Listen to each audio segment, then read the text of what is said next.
पंचायत समिति रामगढ़ की साधारण सभा की बैठक में उप प्रधान और पंचायत समिति सदस्यों ने आक्रोश जताते हुए कहा, बैठक में उठाए गए मुद्दों पर सुनवाई नहीं होती और बैठक में अधिकारी नहीं होते, जो आए वह भी संतोषजनक जवाब नहीं देते।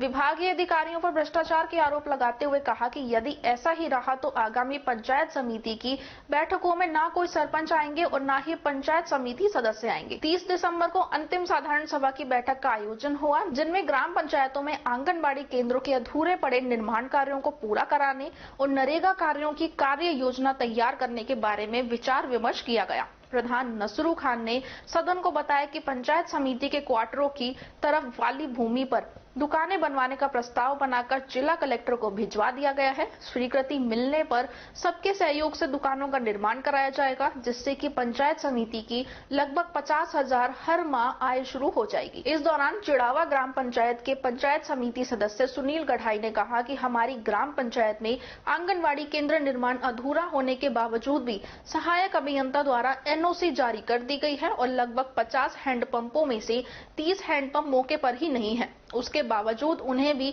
NOC दे दी गई है। इस बारे में मेरे द्वारा पूर्व में पंचायत समिति में बार-बार आपत्ति दर्ज कराने पर जांच कमेटी गठित की गई थी। उसके बाद पंचायत समिति ने जांच कमेटी गठित की गई थी।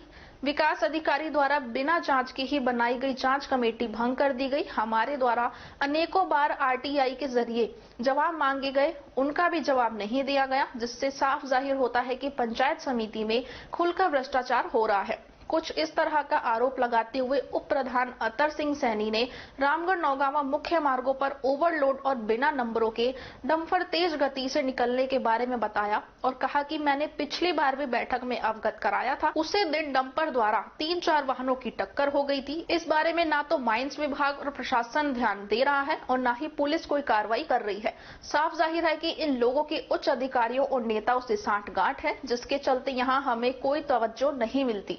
यदि ऐसा ही चलता रहा तो आगामी बैठक में ना तो कोई सरपंच आएंगे और ना ही पंचायत समिति सदस्य।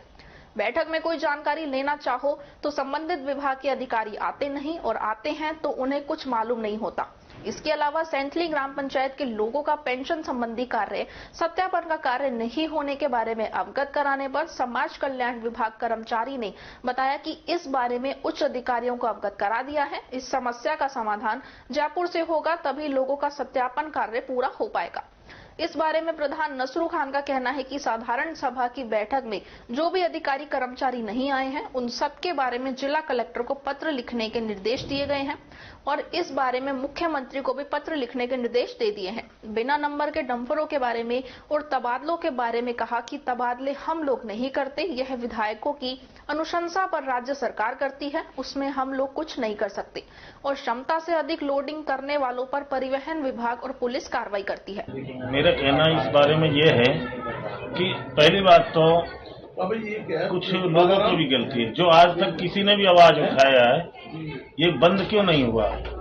उनको कुछ लालच देके दबा दिया गया। हम ऐसे लालची नहीं है, जो मुद्दा है मुद्दा है, हमें किसी का रुपया नहीं चाहिए, हम जनता की सेवा के लिए। स्टैंडिंग कमेटी में मैंने प्रधान जी के सामने मुद्दा उठाया था कि ये कुछ तरह बंद होना चाहिए। मान कि हो सकता है कभी कोई दुर्घटना हो जाए। उसी दिन शाम को ही एक ही डंपर ने 3-4 व्हीकलों से एक्सीडेंट किया और उसमें एक की तो इतनी दर्दनाक मौत हुई कि जिसके हाथ पैर भी नहीं बचे। के बावजूद भी न तो RTO ध्यान दे रहा है, न कोई पुलिस प्रशासन हाथ दे रहा है और ये धुआंधार धड़ल्ले से वो ये डंपर चल रहे हैं और बिना नंबर के चल रहे हैं, जबकि मेरे पास वीडियो भी है और जबकि कोई भी अधिकारी देख सकता है। पंचायत समिति की साधारण सभा की मीटिंग संपन्न हुई थी। इसमें जो मेन मुद्दा हमारा था, जो नरेगा का जो एक्शन प्लान है, तो उसके लिए हमने जो आज ये मीटिंग बुलाई है। मुद्दे तो और भी हमारे ऑफिस में विभाग, सभी विभागों के अधिकारी यहाँ उपस्थित हुए थे, अपने विभाग को जानकारी दी थी, समस्याओं से भी हमारे जनप्रतिनिधियों रखी थी, उसको कराया था और समस्याओं समाधान के लिए भी आश्वस्त किया था।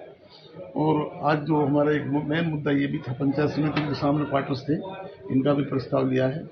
ये प्रस्ताव जो है, यहाँ पंचायत समिति की आय में वृद्धि हो, इसलिए दुकानें बनाई जाएंगी, ये प्रस्ताव भी हमने लिया है। दूसरा ओवर ब्रिज की भी प्रस्ताव हमने लिया है कि केंद्र सरकार को, ये राजस्थान को सरकार तो बनाएगी नहीं, रेलवे का मामला है, केंद्र सरकार का मामला है, तो रेलवे मंत्री को भी प्रस्ताव भेज रहे हैं ताकि यहाँ लोगों को, राहगीरों को और आपके जितने भी व्हीकल्स को बड़ी परेशानी होती है, 1 घंटे खड़ा रहना पड़ता है, ये बड़ी दिक्कत का सामना करना पड़ता है। यही मुद्दे है। तो मुख्य जो आप बता रहे क्वार्टर या दुकानें बनेंगी, क्वार्टर तोड़ के या क्वार्टर के आगे जो खाली जगह है? नहीं, क्वार्टर डिसमेंटल के हमने जिला कलेक्टर को प्रस्ताव भेजा है, मतलब जिला कलेक्टर इसको भेजेगा एक्शन PWD, और उसके बाद में हम एक आगे कार्रवाई शुरू करेंगे। पर कि उप प्रधान जी उसकी बार बार शिकायत करते हैं, डंपर आ रहे हैं, उससे अब मतलब कई बार दुर्घटनाएं हो चुकी है। इसके लिए प्रशासन से मिलेंगे हम, जुगेल जी आजकल में आ जाते हैं, गोवा गए हैं, उसके बाद में हम इसको शिकायत भी करेंगे। हो सकता है कहीं ना और भी ज्यादा हमें हंगामा करना पड़ेगा, क्योंकि मामला मुद्दा मतलब संगीन है बहुत ज्यादा। साधारण सभा की बैठक में पुलिस को नहीं आना चाहिए क्या? पुलिस के लिए भी लिखा है हमने, पुलिस को पिछली बार तो आए थे पुलिस वाले, आपके नहीं आए मीटिंग में, क्या कारण रहे वो लिखेंगे।